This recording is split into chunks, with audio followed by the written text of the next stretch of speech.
there, and maybe we'll speak from here.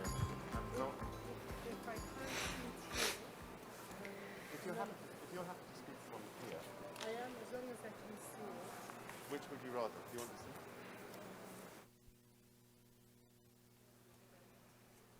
Oh, well, there's monitor.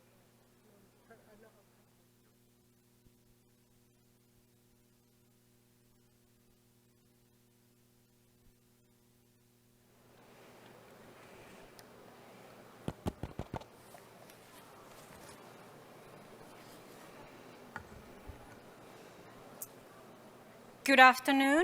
Good afternoon, ladies and gentlemen, and welcome to the first plenary of the 15th World Forestry Congress.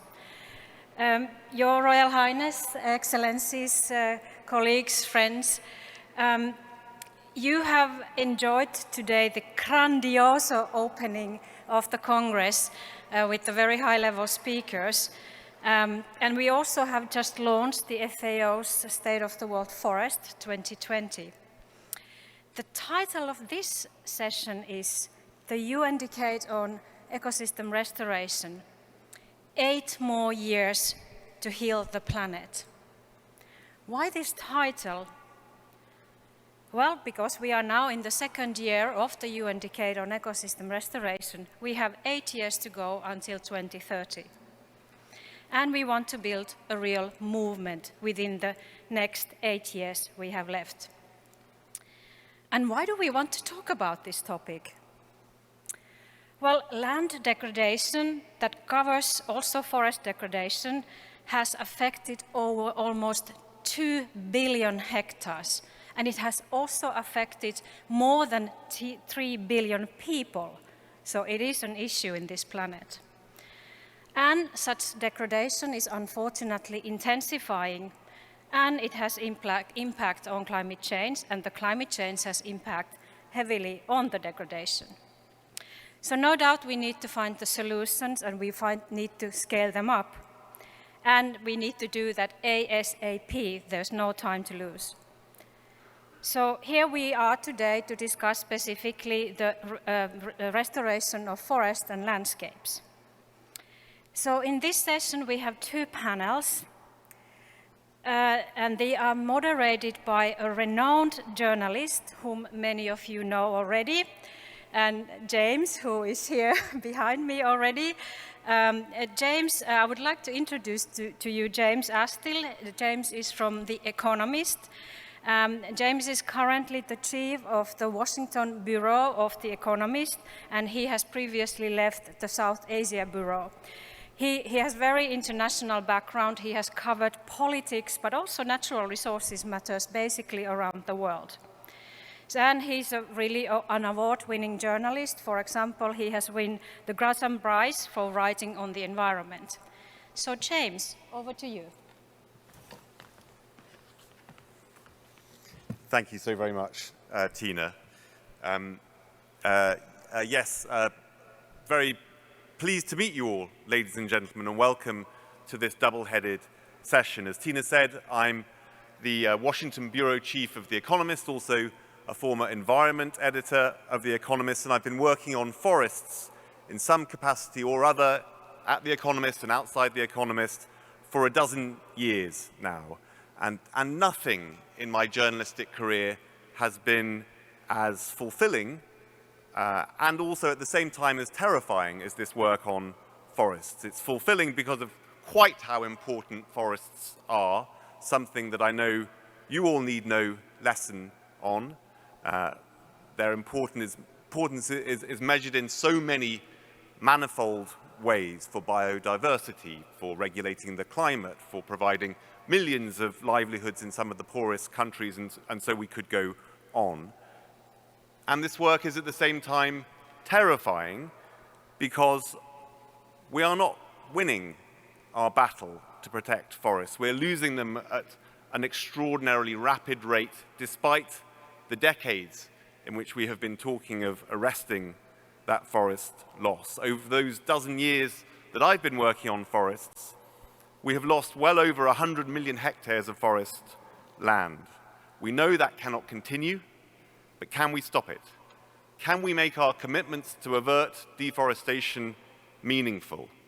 Can we, at the same time, for we must, restore degraded landscapes, including forest land, on the massive scale that we have set ourselves to do under our Bonn commitment? I'm hoping that the excellent speakers and discussions that we have ahead of us this afternoon can shed just a little light on that critically important question. And with that, let me introduce our first distinguished speaker, Her Royal Highness Princess Basma bint Ali. Princess Basma is the founder and chairperson of the Royal Marine Conservation Society of Jordan, chair of the National Biodiversity Committee, member of the board of directors of the Princess Alia Foundation, and she's been recognized with a host of international honors for all of her great environmental work. Amongst those things, I might mention that Princess Basma is the first Arab woman to receive the title of Hero for the Planet from Time magazine. I'm excited to hear her remarks.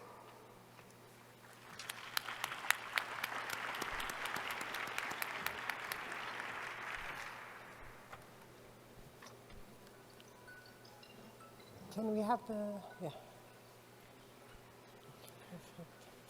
Bismillah ar-Rahman ar-Rahim. So, how should the world look like after 10 years of global movement and action on the ground to restore degraded forests and lands? Well, this question was very hard to answer without having the fear of doubt set in. But I thought there is an opportunity to spark hope and optimism, inshallah.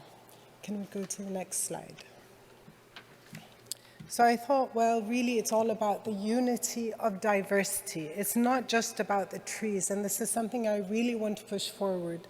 Forests are not just trees, but rather the ecosystem, the landscape level, and everything it encompasses, including soil biodiversity. And I think this is something many people often miss, that the soils are really, truly the core and the foundation of a healthy, thriving ecosystem. But the majority of the global population don't understand that concept, and we have to, if in 10 years, we have to get that message across to them. So it becomes really a given, and we don't have to talk about it within 10 years, inshallah. Next slide, please. Now, leading into the following concepts are well understood and they've become internalized within society. We also have, can you press? Yes. Biodiversity is actually the concept that it's the larder of agriculture and the pharmaceutical industry. Can you press? And also that biodiversity and agriculture are both interdependent and they have to be sustained, but in a very dynamic balance. And then industry is no longer a source of habitat destruction as pollution as it is today. And with renewable energy is the main power source for our future, hopefully within the next 8 years. Next slide, please. Now this will take, there are 4 dimensions to this. We have the political support, and then the restoration interventions, and then monitoring assessments, and of course governance. If we go on. In terms of political support, to get green growth, there are 3 pillars that we have to base our system on, the green growth on, which is the economic and the social and of course the environment. And this is what it should, they all have to be prioritized in the same level, where you have resource efficiency and policy regulation reforms, and as well targeted funding. And targeted funding is one of the many, this is something that's come up in the opening session and in the earlier sessions today, where funding is really a driver of how things can come across in the next 5 years. Now, in terms of the high-level policy reforms, you can't do it alone. You have to have an open communication between local grassroots projects, and where you have the indigenous peoples, local communities, and of course, at the core of it are the women, if I may say so, And they are the ones that has to be open communication to see, because it's a dynamic process, the communication has to go back and forth to see how it's going to develop forward. Next slide. And this is something where we have to really look very in a scrutinizing way at how our agriculture production system are going to change. We have to have a paradigm shift between the factory-based production to more regenerative, holistic approach. And this is something that is, I know, not easy, but it is very doable. And if in 10 years we want to, or 8 years rather, at the end of the decade of restoration, we want to truly achieve this, we have to make this paradigm change where food industry adopts sustainable methods of production and ceases to be the major cause of habitat destruction. And I can't mention this without mentioning, can't go on without mentioning that food waste is a very important part of this dialogue, because at the core of all these discussions in the next few days is how do we sustainably manage our resources. Yes, that's one part, but we have to also look at the food waste. It's estimated that every year 1.3 billion tons of food is wasted. Even the Agenda 2030 target 12.3 calls for halving that per capita global food waste at both the retail and consumer levels, inshallah, by 2030. In general, food waste is more common in developed countries, 40% due to retail regulations and consumer inefficiency, whereas food loss is more common in developing countries due to the inefficient handling, processing, and storage of the products. So you have the two sides. But there is an opportunity to become more efficient to attain food security and achieve the SDGs goal number 2, zero hunger. Next slide. In terms of nutrition, in trying to achieve that, we need to also consider that it's not merely just the supply of food, but rather the nutritional value of food. It is estimated by the Crop Trust that 2 billion people are malnourished.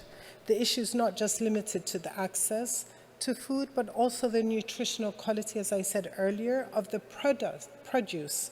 And the cornerstone of this is the biodiversity that lies within the soils. When you have healthier soils, you have healthier crops, which you get a healthier, more value nutrition produce. Now, if we go to the restoration interventions, it is important to note here that restoration projects are process-driven, they're output-oriented, they're dynamic. So as time goes by, their priorities will often change because it is an adaptive process. And also we need to promote that the right plant for the right place. And using traditional knowledge, and I always go back to traditional knowledge because indigenous peoples, local communities have been living with nature in a very harmonious way. And it's only when we became industrialized that this relationship has changed. But we have a lot of to learn from them. And one such example is the HIMA system, where we have in our traditional pastoral system, where we bridge the past knowledge of the HIMA, which is managing the rangelands, with today's pastoral habits to produce a rangeland rehabilitation program that has shown and proven to increase biodiversity by 30%, as well as biomass. And it's proven to be very successful. And I would truly try to encourage everyone to do the same. And the other aspect which I haven't heard today, but I would like to bring up, which is the climate refugees. If we don't do anything now, we will have an influx not only of political refugees, but climate refugees, because many places in the world will become inhospitable, especially in terms of water. And this is something that I talk From true experience in Jordan, we are the second most water-poor country in the world. And our water resources have become less and less every single year. And it's something I really do not want to see happen to us. But this is not one way to do things. There's not one way to do things. What may work in one place may not do so in another. But what is important is to monitor and to assess it. And this is where the relationship with technology and the scientists help us to assess, are we doing what's right? Is it working? How can we change? And we have to open this dialogue between each other to learn from one country to the other. So it's a cross-border issue as well, if we really want to work as a collective whole. The next slide, please. Also governance and the participatory approach. We have to engage, as I said earlier, the indigenous people and local communities and women at the core. And to do that, we really need to communicate. I always say we have to listen, listen, listen. Not come in with the attitude, well, we are the experts and we know what's right and how to do things.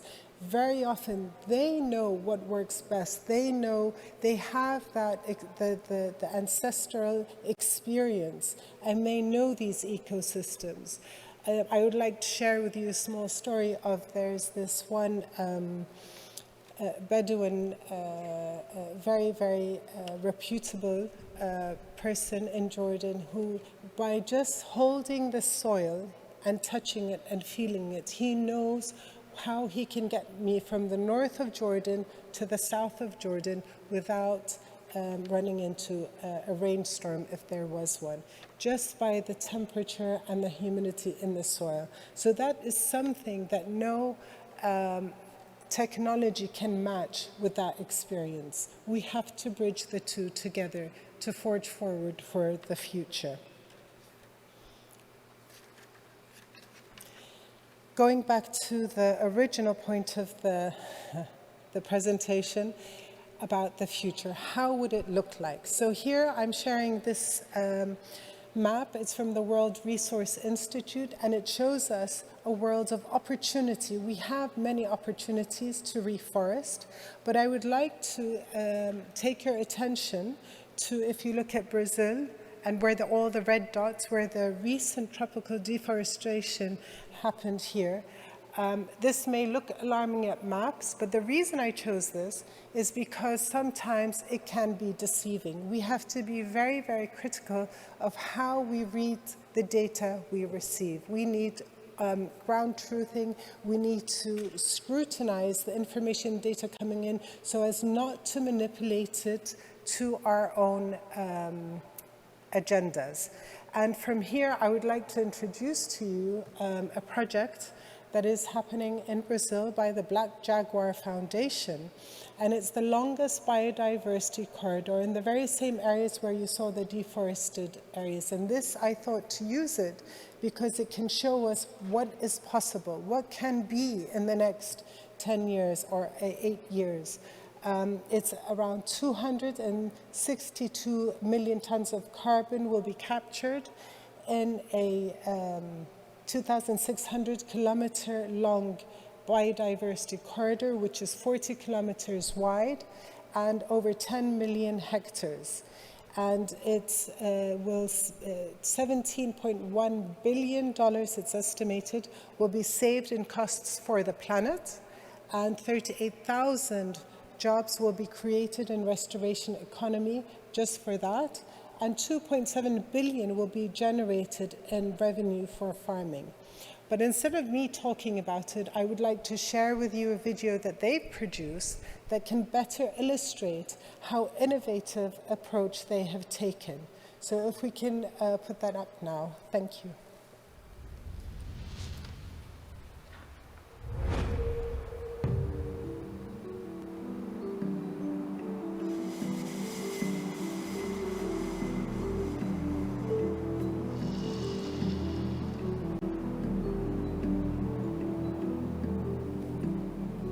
It's not showing.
Next slide, please. Thank you. Can you put the next slide? Yes. So I would like to say, maybe some people ask, well, why is the princess from Jordan promoting a project, the Black Jaguar Foundation project, all the way in Brazil?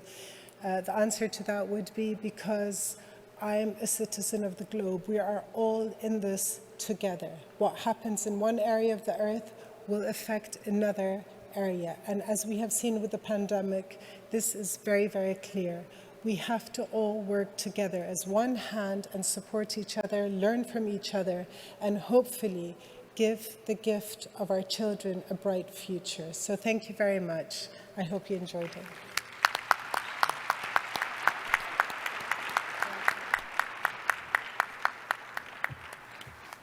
Thank you very much indeed, Princess Basma, for those terrific remarks. We're now going to move into a panel discussion of the UN Decade of Ecosystem Restoration. And to help us do that, I'm very pleased to introduce to you Maria Elena Semedo, who's the Deputy Director of FAO and also a distinguished economist and politician from Cape Verde. Hello there and welcome, Maria Elena.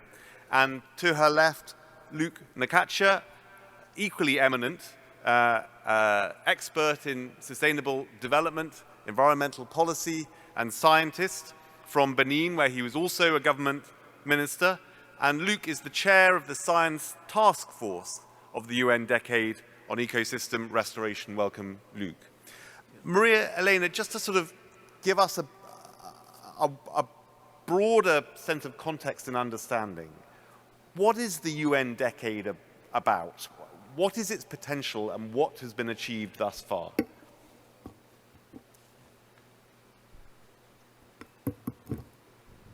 It's on. I think it's on. It's on? Yeah. Okay. Thank you, James, and good afternoon to all. I believe after what the Princess Basma Ali has explained, you could see the importance of restoration. But what and why this UN Decade on Ecosystem Restoration? Our leaders in 2015, they approved the Sustainable Development Agenda with 17 goals. And we have a goal, the goal 15, Life on Earth, which has a target. It's the target 15.3 on halt and reverse land degradation. FAO and UNEP together thought about how to contribute to reach this target on this goal. And we agree that we can, as Tina has said, we have now 2 billion hectares of land degraded. How we can contribute? And we agree that we can together have a goal to restore 350 million of degraded land. This is the goal we want to achieve in this decade. Now, although FAO and UNEP, we are the co-leaders of the decade is a movement where everyone is called to contribute. And as the Princess said, no one alone can achieve this goal. We have to be all together. We talk about the government, civil society, indigenous people, the private sector in this movement to achieve this goal. Now, this is what we aim, okay? And the aim is, if you want to achieve 350 million, what we need to do? We need to move at scale. We cannot continue to do business as usual. We need to transform our agri-food system. It has been said that we cannot see forest alone. We have to see forest in a systemic way in his interaction with agriculture, with biodiversity, so on and so forth. We need really to have an integrated and systemic approach. And what we need to do, if we create and we transform our agri-food system, we can eradicate poverty, we can reduce hunger and malnutrition. It has been said that restoration is not only plant tree, it's to create our soils in a way that it can become fertile and we can produce. And what the princess says for the soils, the need of to having healthy soils, I'm not going to repeat. If we restore, meaning that we can eradicate poverty, we can eradicate hunger and malnutrition, we can create jobs, we can transform our landscape and seascapes. We are not talking about only land, we are also talking about our seascapes and how they can be restored and how we can repair damaged ecosystem. Now, let me go to some points why and what could be the benefits of restoring our ecosystem. If we restore our ecosystems, we can increase food production. As I said, we can have more food, more feed, more fiber, and increase the livelihoods. If you go to economic benefits, as I told you, the aim to restore 350 million hectares, we can have a net benefit of 9 trillion US dollars, meaning that for each dollar invested, we have a benefit 30 times more, meaning that it makes economic sense. If we go to employment, we can create millions of green jobs. Let me just give you an example what we have with the Great Green Wall Initiative. Restoring 4 million hectares of degraded land in the Sahara and Sahel region, we have already created 300,000 jobs. Restore 4 million hectares, we create 300,000 jobs, meaning that in terms of production, in terms of economics, in terms of job employment, and regarding climate action, it has already been said, we can mitigate and we can adapt at the same time. And we can be removing around 1.5 gigatons of CO2 emissions each year, meaning that restoration supports adaptation, mitigation, and resilience of livelihoods and production systems. This to tell you how it pays back if we restore. Maybe we can move to the solutions if you consider, or we can talk about later on. Let's bring Luc in, because I'd like him to give us another important piece of context here. And thank you for those words on the potential benefits, Maria Elena, which are, of course, very persuasive. Luc, those are the benefits, but we're not getting there, are we? What's been our history? Why do we have so much degraded land? Why have we been so unable to solve this problem hitherto? Well, because we are far away from the paradigm shift Princess Basma has really highlighted. We need to bear in mind that up to 80% of forest loss is due to agricultural land expansion. I come from Benin. In Benin, the number is 98% of forest loss in Benin during the period of 2000-2010 is 98% is due to agricultural land expansion. So we must make sure that we halt agricultural land expansion on natural forest. We must do that during this 3 years window that we have for climate action. We have 8 years to heal the planet. We have 3 years, only 3 years remaining if we want to have a chance to keep the planet below 1.5 degree scenario. So that's how important it is. So one of the reasons why we think that we haven't been successful so far, or that restoration initiative has not delivered to expectation, is first and foremost because most of the initiative has not been designed to be socio-ecological system restoration. It has been mainly top-down. we have lost sight from the socio aspect of the socio-ecological restoration system. The second aspect that the Science Task Force has raised as part of the reason why we haven't delivered is the lack of attention to near-term livelihood needs.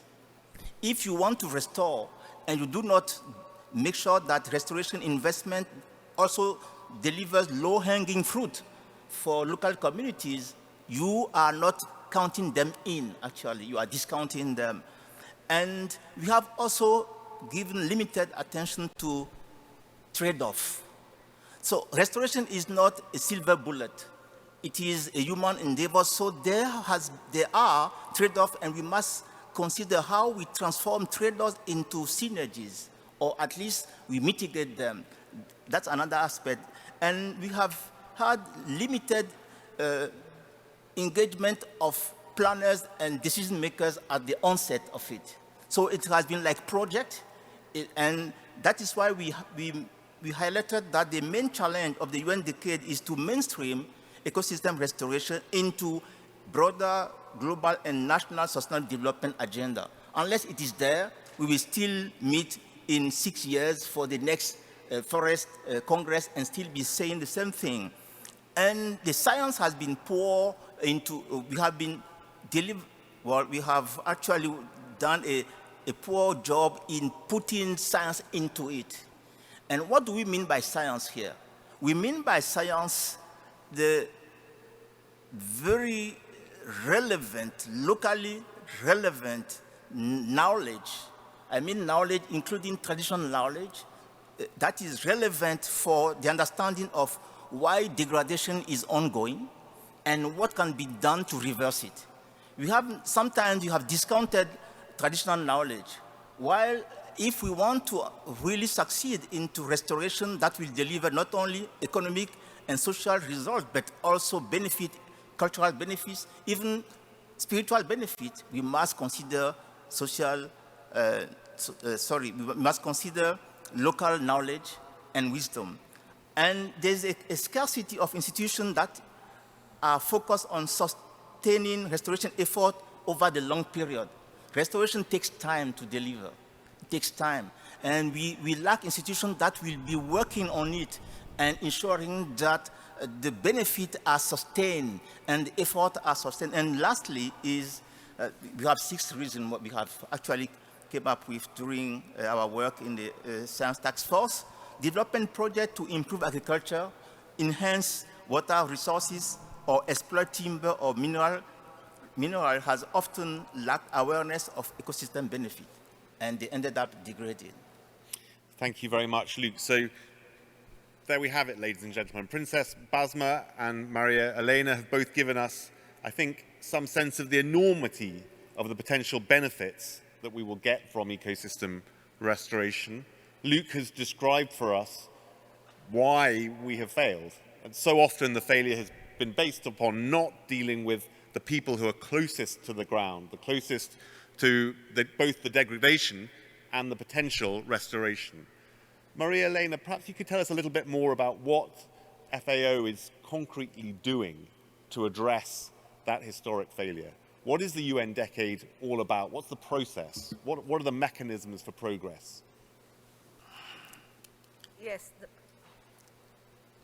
What we have done so far, we have already restored 106,000 hectares. It's not much, but it's showing that we are moving towards this decade, when United Nations decade on ecosystem restoration.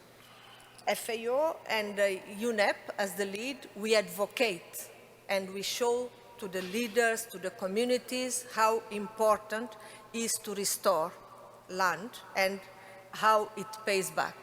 And we also offer solutions, win-win solution. As the Princess has rightly said, we don't have one solution. The solution needs to be contextualized. And we, FAO has office around the world. We work around the world. We can facilitate, create this platform of exchange of experience, bringing what has worked in one context to another, always keeping in mind that it's not just to replicate, us to adapt to the reality. We also, how can I say, we bring solutions that are integrated. Luke has said that deforestation, one of the drivers of deforestation is agriculture. Indeed, it is agriculture. But what is the solution? How we can have agroforestry? How we can bring other ways that we don't do only agriculture, but we do agriculture with forest, with civiculture, with other landscape, as it has been also mentioned by the Princess. We in FAO, we also have the collaborative partnership on forest. We join force with them. The collaborative partnership on forest is not only the UN, we have representatives from different sectors, and together we promote the importance of turning the tide of deforestation. And we try to work with the donors and the partners to scale up investment. It has been said that we need resources.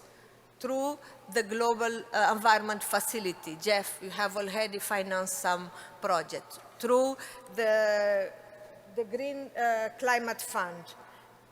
And also at the bilateral level, when we show the importance of restoration, we are trying to mobilize resources. And we have a big campaign on communication. Communication, it's important to create awareness on the importance of restoration, to bring all the partners together, because it's a movement. We have a movement, we call it Generation Restoration. How we can bring this hashtag Generation Restoration together to achieve the goal we have. But on top of what I said, we have to monitor progress. It's not to say we are aim to reach. We have a system where we can see the progress, the gaps, and we can every time reverse if something is not going as planned. But the main agents of this change will be national governments or development agencies or indeed the private sector. And are you working across that ecosystem? We can say that we are the facilitators, but is a global movement. We cannot have only one side. We need to have the government. We need to have the local communities. And when I say local communities, we have the pastoralists, the indigenous people, the foresters, the farmers, the ones working on aquaculture, the fishers. They have to be all together. And we have also the financial institutions, because if you want to move at scale, to transform, we need to have the consequent investment and financial resources we need. And this is why I think we cannot do it alone. We have other partners, IUCN, we have UNDP at the UN level. All the governments should be with us. We need, as it has been said, to bring innovation, technology, and when I say innovation, it's not only what you say technology. Innovation is also local knowledge. We use local knowledge for us in FAO and what we call it innovation. And to use all the solutions we have and to bring them to the table to achieve the goal we have defined together. Thank you very much for that, Maria Elena. But Princess Basma, both you and Maria Elena have spoken about the importance of local people and their knowledge and the importance of listening was something that you stressed.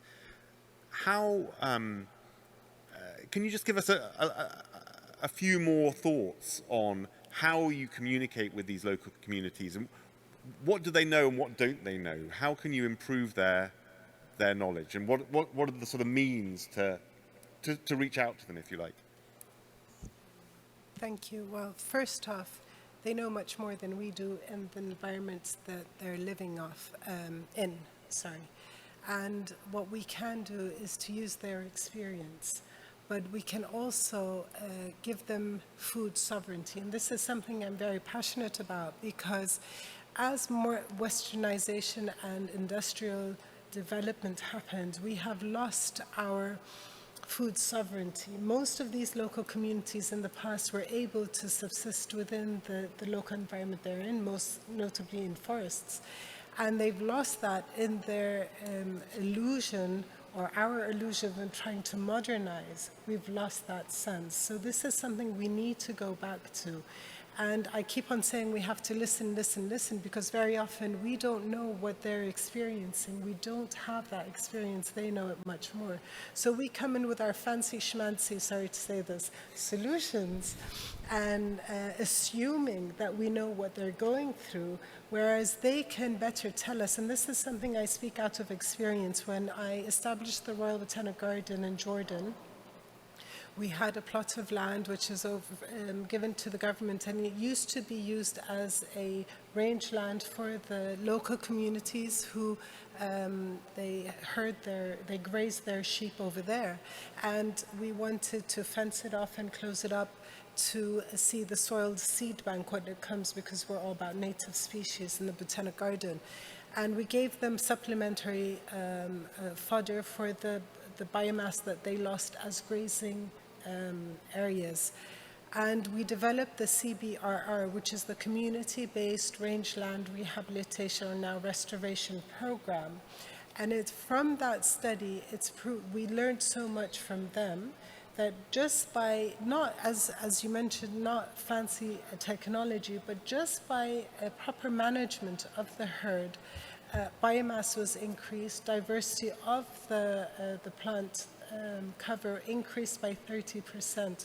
So this is what I mean when we listen to them, because they taught us that and it's a mutual transfer of information. But the most important thing is to win their trust, that they should be trusting of us, that our hidden agenda is none other than just to restore better livelihoods, to have better livelihoods, because they've had bad experiences in the past, and I say of government and of policies that don't integrate them in the planning process of any project. And sorry, maybe I took too long in the answer, no. But yes, so this is what I think. Thank you very much for that, Prince. We must all guard against fancy schmancy solutions when local knowledge is often the better way. Luke, let me ask you to give us a final word on that, because I know it's something that you feel strongly about. You're a scientist. You're deep in the science of ecosystem restoration, but you're also respectful of local knowledge. What do local people, and we're of course generalizing hugely here, but what do local people know, and what are the gaps that science can perhaps fill in? Well, thank you, James. I'm rather someone who has really worked in translating science into policy and into action. And what local people, what they do know is their challenges. Actually, when we go to the field, I ask scientists, please, first, don't speak, but rather listen and open your eyes to understand why people are doing what they are doing, the way they are doing it, because they are not stupid. Sometimes what they know, they are not implementing it because the overall system is not rewarding that. So unless we, for instance, in Niger, we have heard about the assisted natural regeneration in Niger that has helped in 2 decades to restore more than 6 million hectares of heavily degraded land. In fact, the understanding is that wherever you see a degraded land in Niger or in the Sahel, actually, beneath the surface, you still have what they call underground forest. In fact, it is underground roots. And when it rains, the storms come easily. And if you protect it, you can really help grow a new forest. The population knows that, but to help grow a new forest, you must prune them. But if you put in place a law that forbids the pruning, actually you are not helping what they can do to easily grow forest. So we must make sure that the overall policy system, including regulation and law, are really fit for helping local population to do what they can do best. Another thing that has helped the spreading of what has been finally labeled as farmer-managed natural regeneration in the Sahel, from the Sahel all the way to Ethiopia and to Tigray, is precisely farmers speaking to farmers. Those who have been successful are much more trusted than you and I when they speak to other farmers. So those schemes of communications, they have helped in scaling up. So if we want to scale up, we must also take on board, including in communication, those who are doing what works. Thank you very much indeed, Luke. Ladies and gentlemen, we have a fourth ghost member of this panel, Angela Coleman, who's the Associate Chief of the Forest Service in the USA. That's the Department of Agriculture's Forest Service. And I think Angela has a message beamed over for us digitally. Could I ask you please to play that message?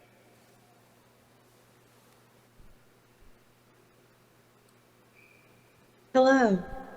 It's a privilege to speak with you today on the topic of restoration. My thanks go to the World Forestry Congress, FAO, and UNEP for organizing this event. The mission of the United States Forest Service is to sustain the health, diversity, and productivity of forests and grasslands to meet the needs of present and future generations. The challenges we face today include climate change, catastrophic wildfire, and the epidemics of insect and diseases. These challenges transcend boundaries and affect people beyond the jurisdiction of any single organization. We are more interconnected and interdependent than we've ever been before. So tackling these challenges requires us to work together to find new ways of doing business at a greater pace, at a greater scale. The UN Decade on Ecosystem Restoration shows the growing recognition by governments of the need to conserve and restore forests for human and environmental health and well-being, as well as for climate and economic resilience. President Biden's order tackling the climate crisis at home and abroad laid out a vision for contributing to global restoration and conservation in the United States. The United States has committed to conserve at least 30% of our lands and waters by 2030. This commitment, called the America the Beautiful Initiative, will help strengthen our economy, advance environmental justice, and tackle our interconnected climate and biodiversity crises. This is the first ever national goal for the stewardship of nature in America. The 30% goal reflects the need for conservation and restoration through voluntary stewardship on private lands and through visionary leadership by state governments and tribal nations. The work builds on a history of restoration on federal lands. President Biden's executive order, Strengthen America's Forests, Boost Wildfire Resilience, and Combat Global Deforestation, focuses in part on restoring ecological integrity across 310 million hectares of forests in the United States. Forests across the United States have been degraded by the effects of a changing climate, invasive species, and past land management practices. Partly as a result, we now face a wildfire crisis in the western part of the United States. In response, we have launched a national 10-year strategy to restore healthy, resilient, fire-adapted forests across high-priority landscapes at the actual scale of the wildfire risk. We have also launched a national campaign to reforest millions of hectares of federal lands deforested by catastrophic wildfires, timber harvests, and epidemics of insects and diseases. In 2012, the United States made a bond challenge pledge to place 15 million hectares of forests under restoration by 2020. It was an ambitious goal. But through partnerships with other governmental agencies, states, tribes, NGOs, and private landowners, we exceeded that goal. To date, we have placed over 20 million hectares under restoration. Meeting the bond challenge taught us valuable lessons. One is the need to work at larger scales, larger spatial scales, with partners across the shared landscapes. Our wildfire crisis strategy builds on that insight. Under our strategy, we will work through partnerships to treat 20 million hectares across shared landscapes at scale. Another lesson from the bond challenge is that partnerships and collaboration are critically important. By bringing together diverse perspectives, we build public support for restoration while also ensuring that social, economic, and ecological needs are met. Tens of millions of citizens in the United States live in thousands of communities that depend on healthy, resilient forests for their social and economic well-being. These lands are where they live, where they work and play, and the United States is committed to engaging them in the stewardship of shared landscapes, both for their own benefit and for the benefit of generations to come. We also need to continuously learn from one another, and that includes learning from our global partners. We are excited to have the opportunity at this World Forestry Congress to share knowledge and experiences, and of course, to learn from all of you. We're glad to be here. Thank you to Angela Coleman. And ladies and gentlemen, please join me in thanking our three excellent panelists and our speaker, Princess Basma, Maria Elena Semedo, and Luke Nakacha. Thank you all. And could I ask our next panelist to please come up? Thank you all very much.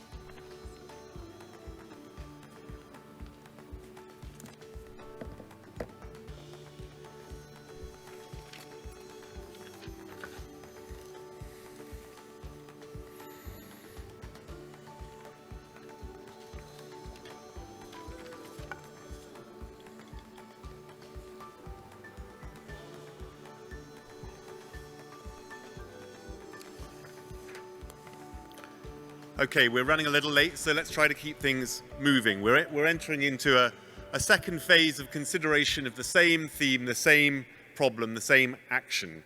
And the title of this second section, therefore, panel 2, is Action to Scale Up Restoration on the Ground. What are the latest knowledge, new approaches and innovations to scale up forest and landscape restoration? What I hope is that we're just going to get a little bit more concrete on some of the actions and problems that we discussed in the first part of that panel. And to help us do that, I'm very glad to be able to introduce to you Christophe Bessassier, who is the team leader of Forest and Landscape Restoration and the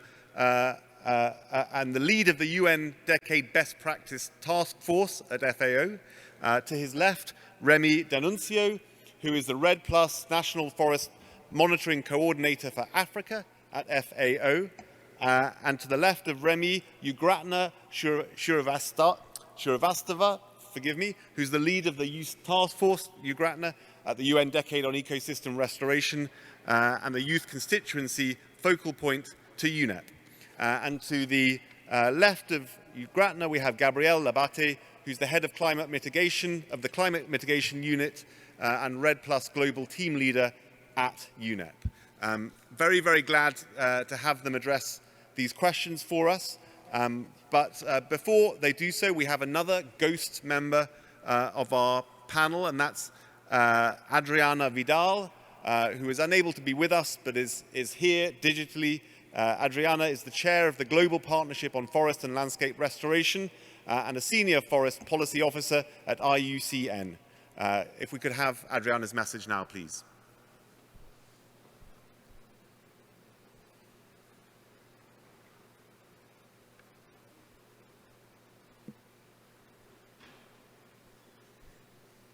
Thank you, James. Hello to everybody. I am truly sorry I can't be there in person for this session, and I hope I can join you soon in Seoul. Regarding this question, let me share some thoughts about what do we mean when we say partnerships in the decade. It really represents the spirit of the decade, bringing a wide range of stakeholders across sectors, expertise, and levels. However they are established, partnerships need to keep in mind some key things. First, they need to be inclusive of all the stakeholders at the scale they operate. They need to be gender responsive and geographically representative, if applicable. They need to be designed towards solutions and actions. That means that partnerships should be geared towards joint action for scaling up restoration successes and to address bottlenecks in knowledge, infrastructure, finance, resources, and capacity development. An evident benefit of working in partnerships is to create cross-learning dialogue and facilitate collaboration translated in enhanced actions on the ground.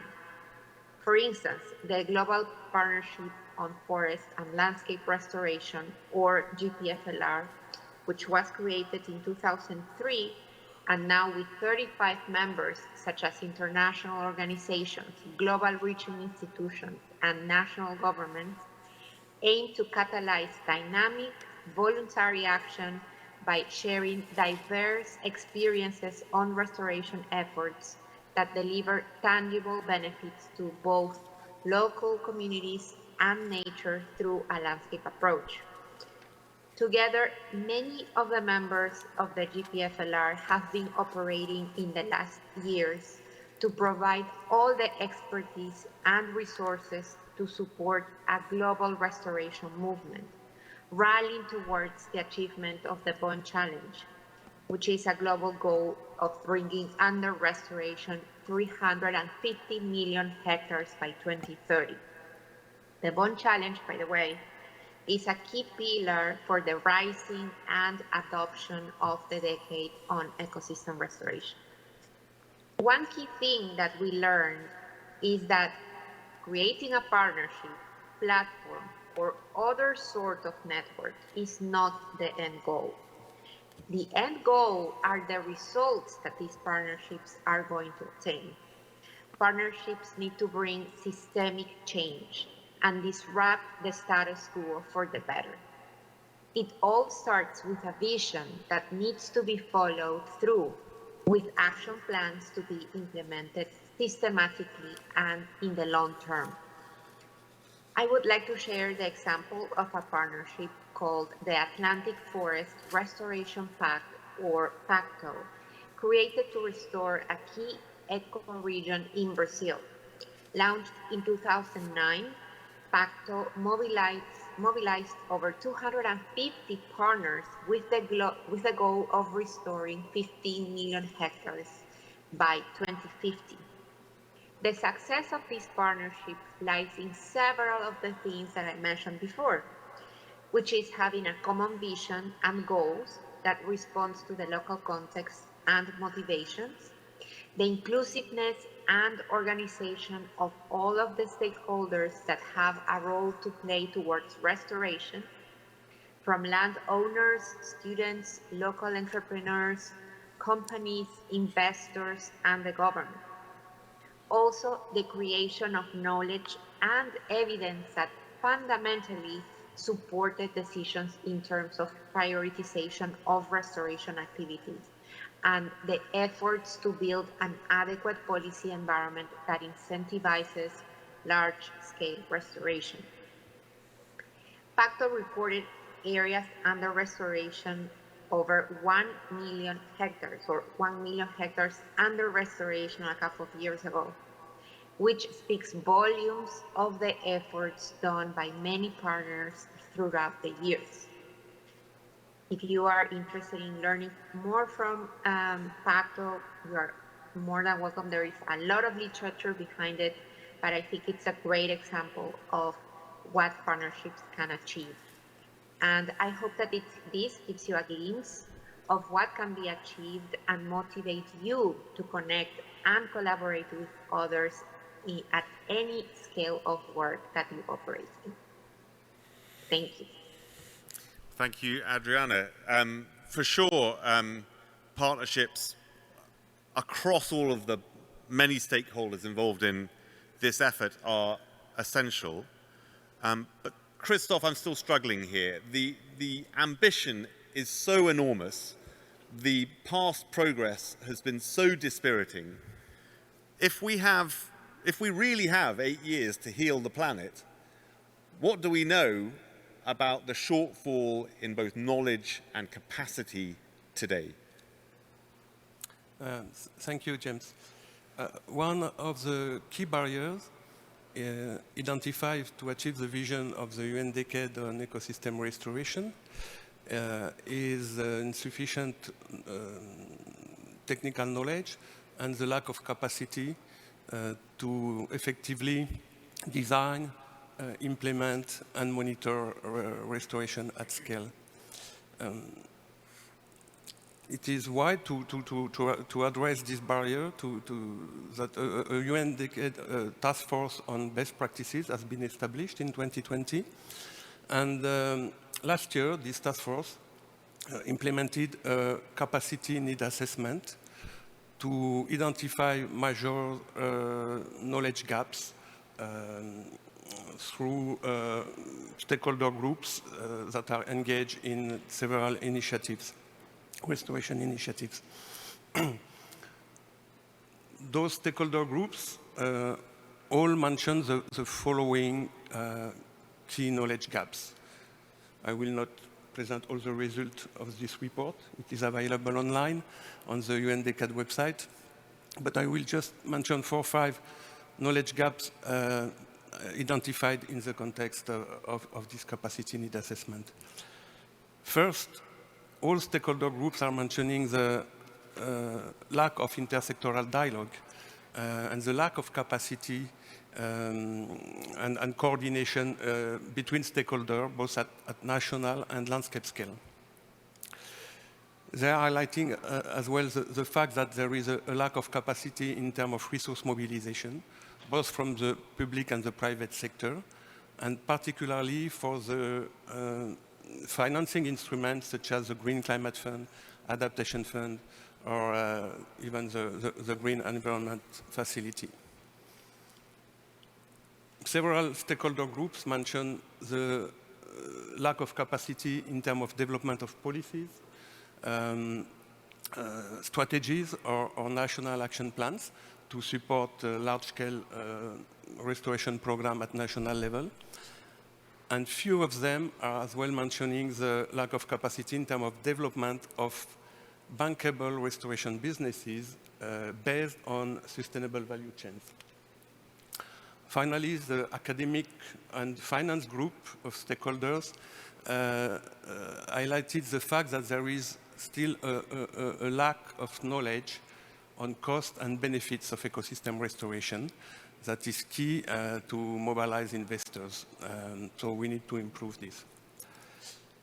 Building on this capacity knowledge and this capacity need assessment, the task force is currently preparing a knowledge and learning action plan to support restoration practitioners in the development of new knowledge products and to build the capacity during the decade. I would like to mention an example of an initiative that is already supported several countries to fill the gaps identified. This initiative is the Restoration Initiative. It is an initiative funded by the Global Environment Facility. And in this context, FAO, IUCN, and UNEP, we are supporting together 10 ASEAN and African countries to implement large-scale restoration program in the context of the Bond Challenge. There is a strong component on capacity development in this initiative, in the Restoration Initiative, and I would like to mention 3 main packages of activities to build capacity. First, we are trying to develop policies and to integrate better the policies to enhance enable environment for forest landscape restoration at national level. There is a work package really focused on resource mobilization, additional resource mobilization, with an approach to building on the support of project promoters in the context of the restoration factory. The restoration factory is a concept developed with UNEP finance to help restoration practitioners to move or to transform their project idea into a bankable business. And finally, this restoration initiative is already collected good practices, success stories, and we are trying to disseminate those knowledge product in the context of the initiative between the 10 countries. So I think that this restoration initiative is an interesting laboratory for the UN decade. Thank you. An interesting laboratory, maybe not one that we should feel too complacent about. If there's a lack of money, lack of institutional organization, lack of awareness, lack of supportive policy, I think that covers the lacks. There's a lot of them. Christophe, thank you. Remy, if we're not making progress, or if we are making progress, we need to understand that. So can you tell us a little bit about how we monitor developments on ecosystem restoration or worsening degradation, if you like? Thanks, James. Yeah, good question. So monitoring is indeed an essential component. And as speakers were talking earlier today, I was thinking maybe we haven't emphasized enough on the fact that the monitoring lacks and the shortcomings in monitoring are part also of the problem. There, of course, not everything is done, and we could do more as a global community to restore better our landscapes. But there's already a lot of things being done, and part of the reason for which they're not seen is because we are lacking a common framework for examining them. And this is one of the things that came out very early in the decade, was the lack for a proper monitoring frame that could allow to transparently report on progress and to monitor those. Now, restoration itself is intrinsically difficult to monitor. We have now data, we have now means and tools to look at Earth on a very regular basis and look at the changes in Earth and the subtle changes, both negative ones, deforestation, degradation, or positive ones. But fundamentally, looking at something like restoration is more complicated than looking at losses. It's more complicated to look at progressive restoration of a landscape, which takes 15 to 20 years, than it is to look at clear cuts of tracts of forests for large-scale agriculture or infrastructures. I guess everybody understands that easily. But we start to have the data there, and it starts to get better. What is needed to do that is a very open and transparent way, and that's part of the monitoring solutions. So we have now the technology to do that. What is missing is really the framework to put all things together and to have things that are comparable. So in order to put together all the initiatives that are out there, we need to set up a framework for monitoring and a set of indicators that can be comparable across initiatives, across different actors. And that's what the Task Force for Monitoring has been focused on since the beginning. It includes now over 300 individuals that we regularly meet, 100 institutions from civil society, local NGOs, international NGOs, academia, research. And what the task force has been focusing on for the past 2 years, in short, is resolving the issues regarding transparency, resolving ambiguity on what we call a restoration success, and resolving the accessibility of those. So we have now like indicators that are aligned with the Sustainable Development Goals. The 20 headlines are there. We have the data that corresponds to that. This is going to be launched later this week, and it's a very good timing for us to be able to show that now. The task force itself is looking at all the ecosystems across, terrestrial, aquatic, and also the socio-economic component that have been underlined before. And we hope that now that we have that framework that's launched now, that's a concrete outcome, we will be in a better position to take into account all the little initiatives that may have gone under the radar. And yeah, of course, there's more to do, but at least that framework was definitely missing, and it's now a gap that's filled. Just a quick follow-up there, Remy. Can you just tell us what's the main metrics that you're measuring or monitoring? Is it carbon content? Is it biodiversity? What are the data points that you need, and to what extent are they technologically available or not? Yeah, again, good question. So basically, we have both biophysical and socioeconomic indicators that are within those. The amount of the indicators that we collected at the beginning of this work was tremendous. We had like across the different initiatives and institutions, we have over 700 different indicators. Some of them were overlapping, and some of them were just duplicated. And trimming that down, we now came with 20 headlines that are covering a lot of those aspects that you mentioned. So they're both biophysical. They look at carbon storage. They look at extent of change. They look at biodiversity. But they're also socioeconomic values. They are like opportunities for restoration, co-benefits associated, costs for implementing restoration activities. And this will be just a starting point. We will need to go into more detail into those, but those 20 indicators are really covering those different aspects, and yeah, they get combined.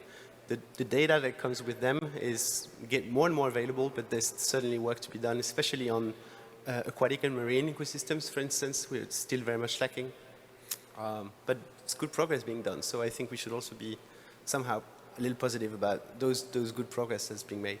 I think correct me if I'm wrong, but under our bond commitment, we're supposed to be restoring at least 350 million hectares of degraded land. Is that kind of specificity where you're looking at opportunity costs, socioeconomic indicators, as well as that basic geophysical information that satellite monitoring can give us?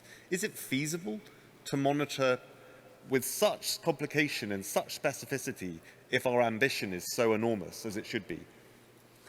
I think monitoring the ambition is not the crux point. I think one thing is important is that there are plenty of initiatives that are ongoing. Projects like the tree that Christophe mentioned are there, and they're not all the time taken into account because they've not been fitting into any of the reporting frameworks. So that's why I was saying it's part of the problem. So you don't need to monitor and report on everywhere. You just need to have a framework that allows you to monitor wherever you need to. Or that allows everybody to report and monitor on a common place. And this is part of the registry that will be also launched on Wednesday, part of the framework for ecosystem restoration. This is operational and functional now, and that will be a place that where all actors that are involved somehow in restoration activities can take part. And then, of course, you have global solutions to also monitor from top down. But for sure, if we want to reach the different commitment we have, the bond challenges and the 1 billion hectares restoration global commitment, we also need to take into account all small initiatives that are not necessarily seen from those fancy, what do we call them earlier? Fancy schmancy solutions. This is a mix of all of that. Yeah. And, yeah. Very good, thank you. Ugratna, I'm so embarrassed to have mangled your second name earlier. I've spent a large part of my life in India, and my children were born there. I've served myself very poorly. Ugratna, you're representing youth activism in this subject area. I just wonder if you could tell us, please, how significant that is and what you consider your mandate or your mission to be. Thank you. Thank you very much. And thank you also for having me here. And to talk a little bit about you, you heard me in the opening panel, I think that very much explained the importance of why engaging young people is significant. Specifically, if you look at the decade itself, the whole narrative of preventing, halting, and reversing the loss of ecosystem is central to it. I would like to begin by a bit of controversial opinion, saying that restoration is, of course, at core of what the decade is about, but let's not forget that it does not replace conservation, which has to happen at first place. It's not, a green pass to destroy more forest with the narrative that, oh, we will, restore them eventually. So, just to put it out there, it is still something developed as a measure which is in addition to everything else that has to happen. Speaking about the youth engagement in decade particularly, young people have been involved. Of course, the movement, the youth movement has grown in climate space, starting from organizing to what we have seen in 2018 with more and more young people taking to streets to talk about their rights, to talk about their future. And it is in the same spirit that towards 2019, in March, I believe, the GA resolution was adopted, in which the decade was mandated, and subsequently the same year, just before the pandemic hit, youth all over the world had organized on-ground consultations in more than 22 countries to consult about what they want from the decade, and thereby getting a whole mandate to work on the decade for the rest 10 years in the strategy, which was then launched subsequently in, I believe, sometime early 2020. And that is how the evolution took place. And later down into the year, we had the mandate to establish the Youth Task Force, thereby bringing really youth in the core decision-making of the decade. It's a fairly new structure. Of course, not the youth movement, but the task force itself. It's been 4 months since it's been operationalized, so it's still in its nascent stage. Having said that, the youth inclusion has been a cross-cutting priority, as we have seen, whether those are different structures of the decade itself or the whole narrative itself of what needs to happen. I think Christoph talked about certain barriers. There are actually 7 barriers in total that were identified in the decade strategy, and I think one of the core barriers was about lack of awareness, lack of education, and then about essentially the lack of motivation, how you get local actors, how you get local governments, how you get city governments to act. So that is also somewhere the youth movement really holds power, both as a beneficiary, but then also as an enabler in order to act on the decade. That, essentially would be a little bit of summary into what it holistically means, and then what it means in terms of both being a change maker and beneficiary of this process. Thanks very much indeed, Grant. I'll follow up with you too, if I may. In our the first panel, or the first section of this panel, we heard the word movement mentioned a lot, that this has to be a mass effort, which makes sense given the scale of ambition. I just wonder if you have any concrete ideas or suggestions for us on how you do that, not in terms of institutional frameworks and committees and action plans, but actually in the real world. How do you get into the villages and the local communities broadly and engage people behind this effort? Yes, thank you. I would actually talk about both the things, the institutional frameworks and how grassroots communities are engaged in it. Allow me to begin by outlining the institutional framework of the decade and actually offering a perspective, because this community out here that is here, you all can directly get involved in the decade movement itself. And how is that possible? So the decade itself has what is called as the partners of the decade, and it is very easy to become a partner, whether you are a grassroots movement, whether you are a formal institution or recognized institution or a UN agency, of course. It is very much possible to join it. And right now, the decade is actually developing its action plan for the next, 8 years. So the whole title of this plenary was 8 years to heal the planet. And that is a space for you to directly feed into the action plan and concretizing what that means. So there are different open-ended questions which are actually in the action plan, which is about what it means for countries' NDCs. What does it mean for youth? What does it mean for local government? How do you actually concretize how the decade would be monitored or how it will be implemented? And And that is really an open space for everybody to get engaged. And I would really, urge everybody in the room, especially the stakeholders that are here, to become our partners and get engaged. Equally, if you look at the structure of the decade itself, I think I don't have to elaborate. There are experts here from the coordination group of the decade and the advisory board. I would like to call upon the member states that are here, the donors that are here, if you really want to invest in future of young people, invest in the multi-partner trust fund of the decade, MPTF.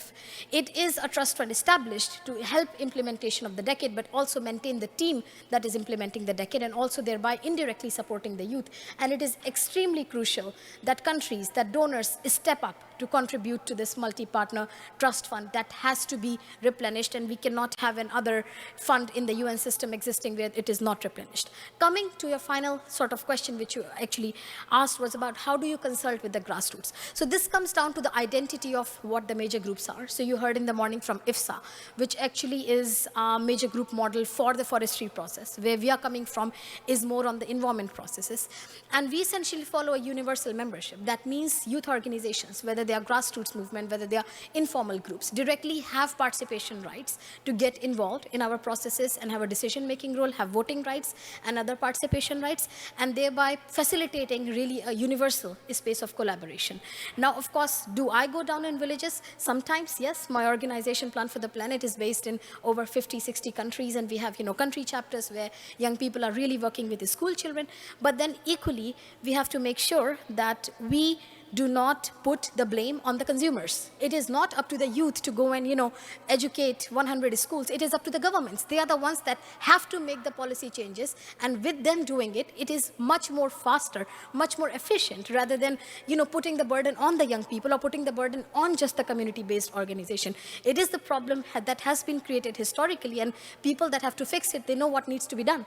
It is a lack of political will. And of course, the whole hashtag Generation Restoration, it was launched last year. But what does it concretely mean? We talk about, that restoring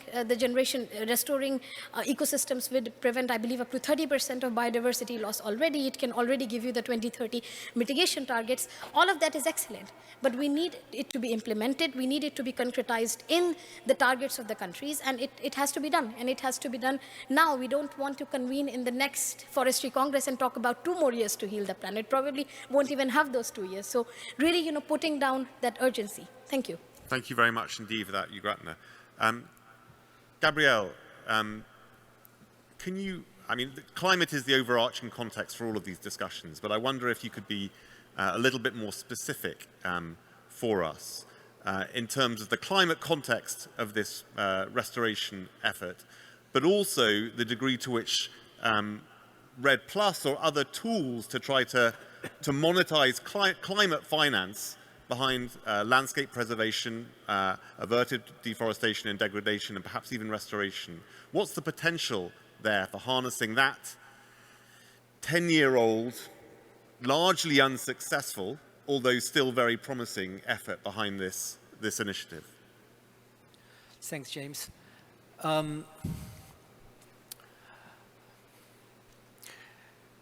I think that perhaps the most important publication of this year has been the IPCC report of the Working Group 3.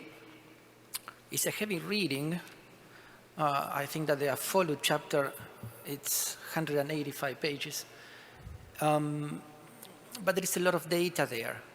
For the purposes of this meeting, I think that one of the most important data points is that the potential of ecosystem restoration below $100 a ton is about 2.2 gigatons in carbon removals. That requires, for example, that the bond challenge is fully implemented. That is 300 million hectares by 2030. That is about 40 million hectares per year. Every year we put into ecosystem restoration. For the purposes of comparison, that is about every year 4 times the area of South Korea.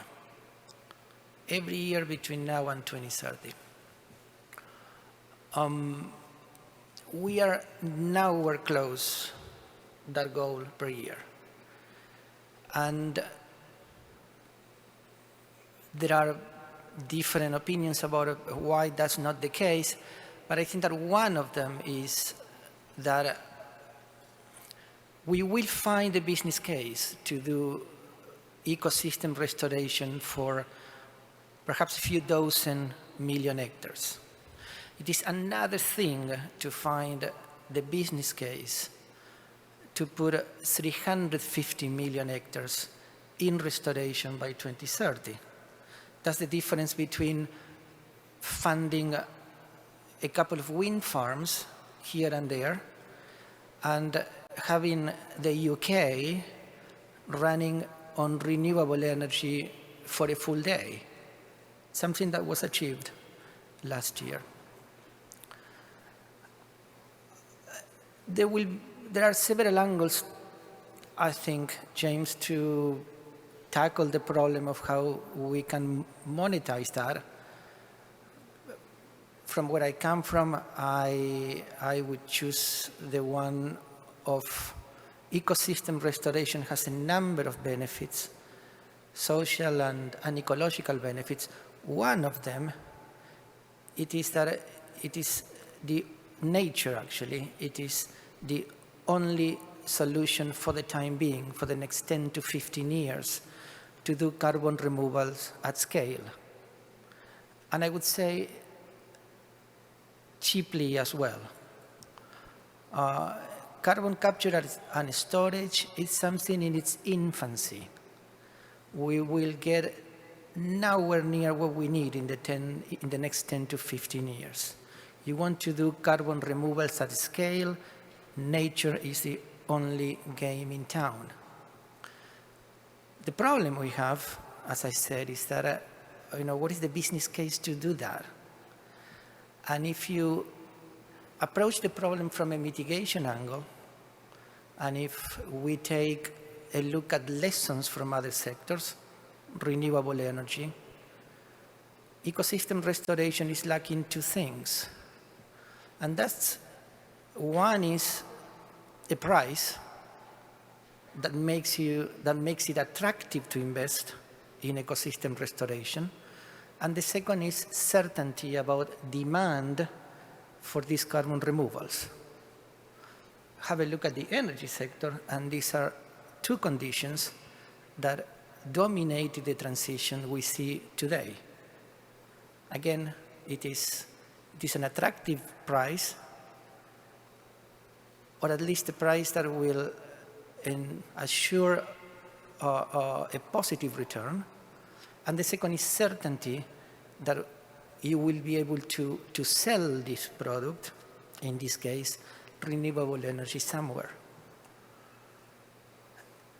Put that in the discussion of ecosystem restoration, and the translation is we need to have a forest carbon price for high-quality carbon removals.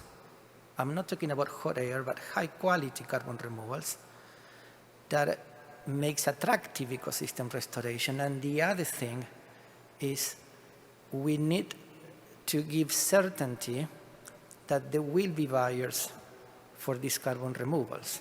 And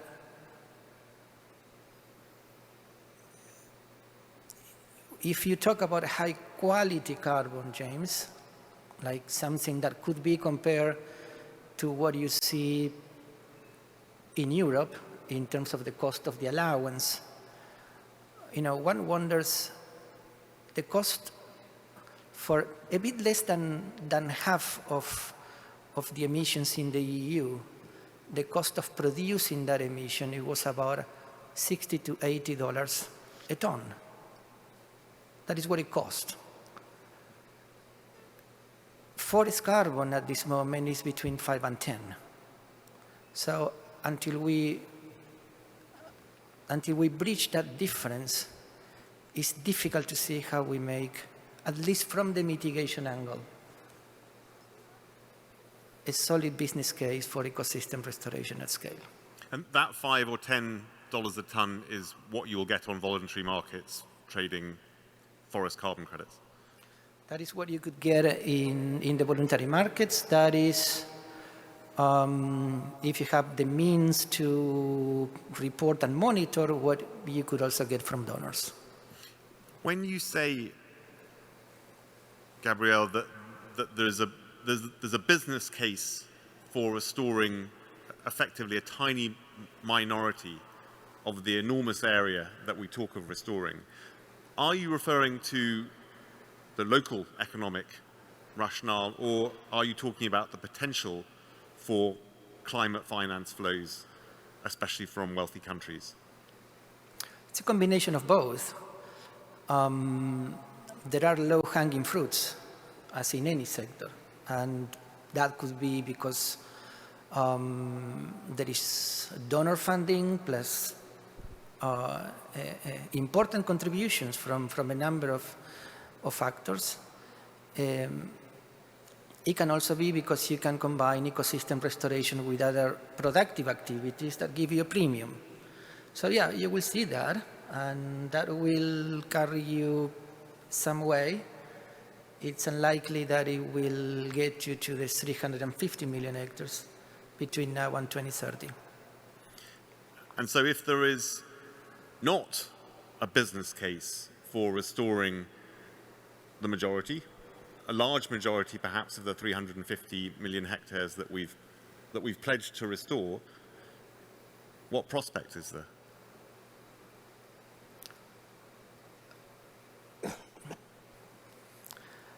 The last couple of IPCC reports, if you trust them, if you believe them, they are really giving you the impression of a crisis, and that there is a need to act soon. Now, we have been doing a number of really very valuable things for the last 20 years. Really valuable, and we have learned a lot. But I think the scale of the challenge requires trying new things. Otherwise, it's very unlikely we will get to 2030 where we want to be. Thank you. I do think it's important that we're all engaged in an optimistic effort. We need optimism to keep going when the scale of the challenge is so enormous, but it doesn't do any harm to be realistic when we set ourselves these enormous goals. Christophe, just to perhaps re-inject a bit of optimism into our discussion, how do you identify model ways of doing this restoration? How do you identify best practices? And how easy is it actually to spread those best practices? Thank you, James. It's not an easy task to define what is a good restoration practice. And to clarify this question, the Task Force on Best Practices, in partnership with the Society for Ecological Restoration, with IUCN, CEM, and other key leading organizations active in our task force. We published last year a document with 10 principles to guide project practitioners or project implementers in the context of the UN Decade on Ecosystem Restoration. These principles are supposed to be applicable among all sectors, regions, biomes, and they state that a good or effective restoration intervention is contributing first to the global policy framework, the SDGs, the Rio Convention, is promoting a fair and inclusive engagement of all stakeholders, is including a continuum of restorative activities, is addressing the driver of degradation, is benefiting to nature and people, is incorporating all types of knowledge, including local and indigenous people knowledge. Is trying to provide multiple benefits, both ecological, cultural, and socioeconomic, etc., etc. I encourage all participants to read the full document with the description of all the principles. Building on those principles, our task force is currently prepared with the same partners, standard of practice to guide the restoration practitioner on how to use those principles in during the implementation, the planning phase, the implementation phase, the monitoring phase of their restoration project. And those standards of practice should be available by the end of this year. Christophe, thank you very much indeed. We are coming close to the end of this panel, and we have another ghost to summon up. This ghost is Tom Crowther, who is a professor at the Department of Environmental Systems Science at ETH Zurich. And Tom is going to give us some closing panelist remarks. If we could have his video, please. Hi, thank you so much for the introduction, James. Yeah, I'm actually here representing with a number of different hats on today to sort of summarize the closing remarks. And my main hat is that I'm the chair of the advisory board for the UN Decade. And for those of you who don't know about the advisory board, it's a diverse mixture of people with a diverse mixture of perspectives on this topic, ranging from Princess Basma, who we heard earlier, all the way to President Felipe Calderon, and a vast number of actors across this space. And so I'm here to both bring the perspective of that board and glean insights from this session that can be taken back to the board. And I think first I want to say I'm devastated that I couldn't be there in person, because it seems like it's been a fantastic session and there's so much more to learn in the process. But some of those insights that we've learned today have really aligned well with the goals of the board, which are along the lines of, we're understanding the immense scale of this challenge, the immense difficulty of this challenge, and the immense work that we all have to do to move towards it. And also the challenge that, the potential impact for climate is huge, but this is so much more than a climate challenge. This is a challenge for food insecurity, water insecurity, address water insecurity. It's for human well-being across the globe. It's for essentially climate and environmental equity across the planet. And that is the foundations of what the UN Decade is all about. I think I'll start by mentioning that ultimately what we need, as has been mentioned multiple times, is a systems level change. It's a systems level change to represent the values of biodiversity, not just for the climate movement, but also for the thousands of services that nature provides for human well-being across the globe. And to do that, we need to focus on that bottom-up movement. That is the message that everybody was replicating. The movement needs to be a bottom-up one, empowered by the local communities and the biodiversity that they depend directly on. And so we need to find those economic and ecological systems changes that can facilitate that effort. At the large scale, or the high level, the UN Decade is progressing at pace with 153 flagship projects that have been sort of proposed by over 70 over 76 governments across the globe. These are incredibly inspiring indications and examples of how restoration can be implemented at scale. And there's already been 10 of the first 30 that have been selected so far. There's been over 61 countries represented across all of those major ecosystem initiatives.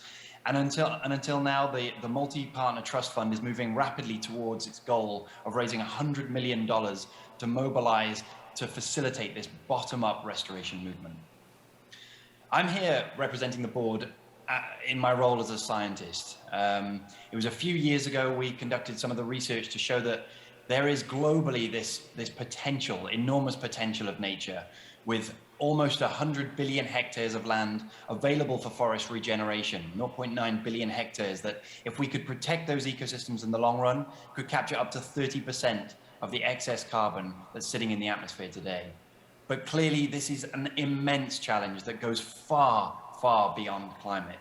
It's about the soil integrity, the biodiversity that underpins all the ecosystem services that we require for human well-being across the globe.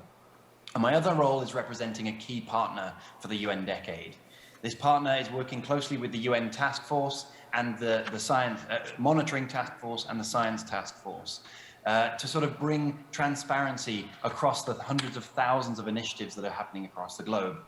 This project is called Restore, and it's sort of like a Google Maps for restoration, aligning with the UN Decade to represent all of those thousands of partners across the globe, showing that currently there's around 120,000 local initiatives across the globe that you can now go online and you can see every one of those initiatives. You can see the trees and the plants changing over time. You can understand how the ecology and the social dynamics are changing in response to those efforts. And the key goal there is bringing transparency to this movement so that we can facilitate connectivity.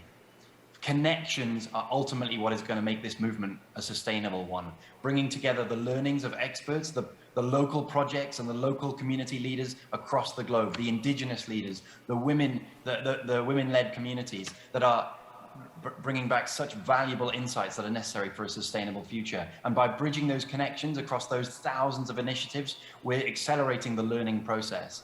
And in addition, it's bringing the connectivity to us, the rest of us, who can facilitate that movement with volunteering, donating, and investing in their sustainably sourced products. Ultimately, it's this connectivity that underpins the UN Decade. And it's this massive scale of connectivity that gives us the potential to start making those valuable steps towards a successful UN Decade. Again, we need massive ecological and economic systems transformations that are ultimately going to underpin a bottom-up restoration movement driven by the local communities across the globe and the biodiversity that they depend on.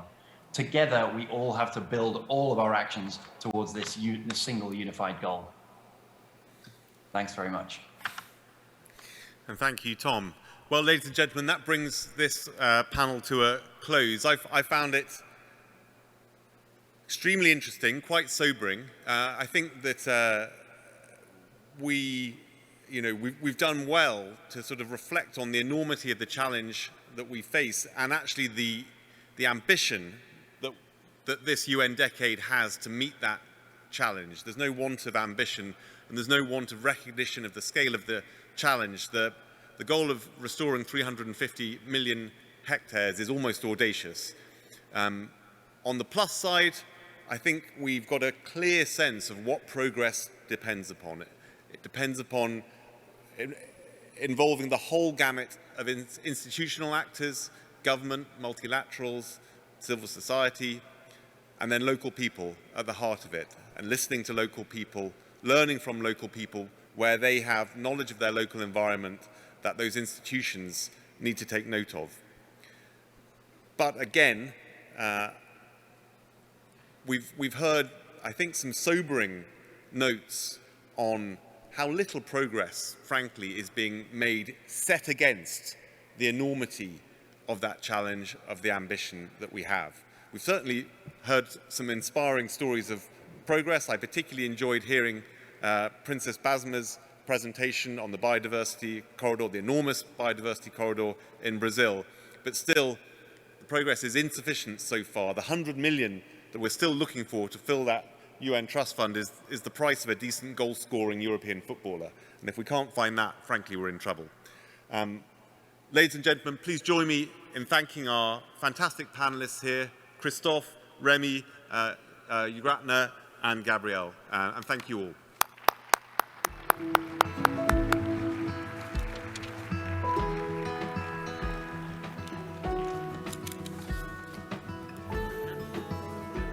Thank you.